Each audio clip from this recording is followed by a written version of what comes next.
Pokemon's option menu has went through many changes over the years. Let's go through each game one by one to see how they have changed over the years. Let's start with Red and Blue. These games had the basics: text speed, battle animations, and battle style. These three have appeared in every game until the most recent titles. Sound was added in Pokemon Yellow, alongside the printing feature. Sound allowed you to change the audio output to either mono or stereo, in case you had the headphones hooked up to your Game Boy.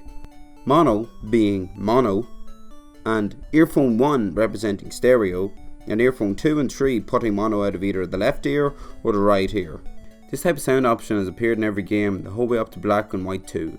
The printing option only changes the contrast of the images printed out by the printer, so it's basically useless to us now. It had a few uses, like printing out Pokédex entries, diplomas for completing the Pokédex, a list of Pokemon in your Pokemon storage, Pokemon in your party, and in Generation 2, Mail and Alph Ruin stamps, which can be unlocked by catching all unknown in the game. Moving over to Gold and Silver, things haven't changed much since Yellow, other than a menu account option, which is this thing here. This setting controls whether descriptions appear for the menu entries. Well that's what it does, alright. We also have frames here, which is pretty neat. The move to the GBA meant we couldn't print our Pokemon anymore, and the menu account option was removed, but hey, we got the button mode. Also got a bunch of new frames.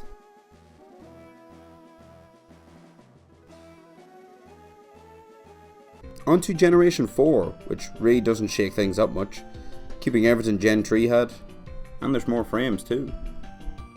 Heart Gold and Soul Silver introduced the Always Run button. The modern games have removed the need for this button, but it was really needed then. On to Generation 5 now, and we can see less options.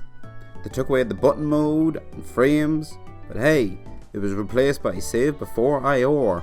Frames haven't returned to the series until Brilliant Diamond and Shining Pearl. In X, Y, and the Generation 3 remakes of Omega Ruby and Alpha Sapphire, button mode returned. In X and Y only, there's an option that lets you change the backgrounds of the buttons in the battle screen. Kinda cool.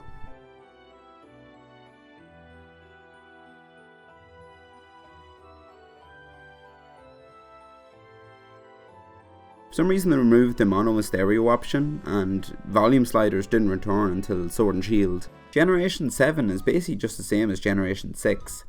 One thing they did add was a box/party setting. This setting allowed you to choose if you sent a Pokemon to your party or to a box if your party was full. It is a shame that we had to wait until the next game for the skip cutscenes option. Probably put in response to people saying there should have been one in these games. Button mode made its last appearance here. Let's Go Pikachu and Eevee don't have much going on either. We finally got the skip movies button. Game Freak, I don't think your cutscenes are good enough to be called movies. Calm down.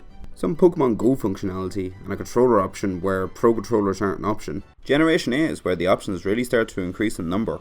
Some of these settings include the horizontal and vertical camera controls and the autosave feature. Sword and Shield had integrated the buttons option as just a native feature, so it gets a pass in my book. We got useless gyro controls, casual controls, and the skip movies option again. And like I said, the individual volume controls are added in this generation. Moving on to Brilliant Diamond and Shining Pearl, they finally bring back the frames. It also has a useless gyro option and a button to stop the shakes in the underground. The only use the gyro has is in the Pokédex screen. While moving your Switch side to side, a bar will move at the bottom of the screen. Depending on where the bar is on the screen, if it's either left side or right side, it will play the cry out of that speaker.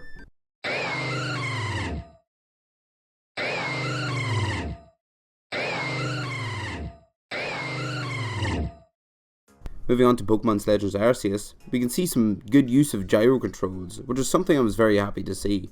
Being able to turn a Switch or Joy-Con to catch Pokemon is honestly one of my favourite gameplay features, and I wish they kept it for Scarlet and Violet. HUD toggling is useful for taking photos of stuff in Hisui if you're into that. The dynamic range setting allows you to change what sounds are like at a distance. Narrow makes all sounds loud, regardless of how far away you are from things, while wide makes sounds in the distance quieter and sounds near you louder.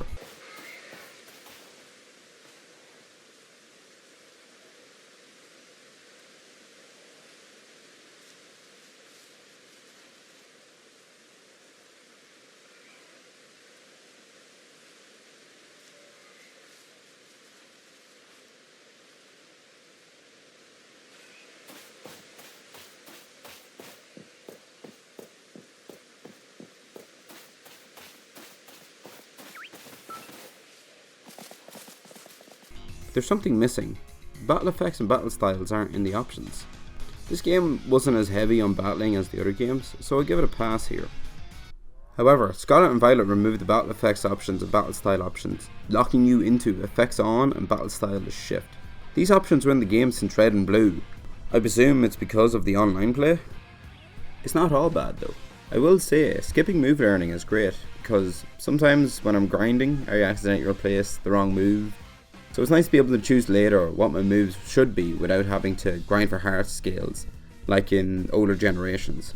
Other than that, there's an option to turn on or off rumble, and an option to turn off if a prompt comes up whenever you fall off a cliff while not on a ride Pokemon.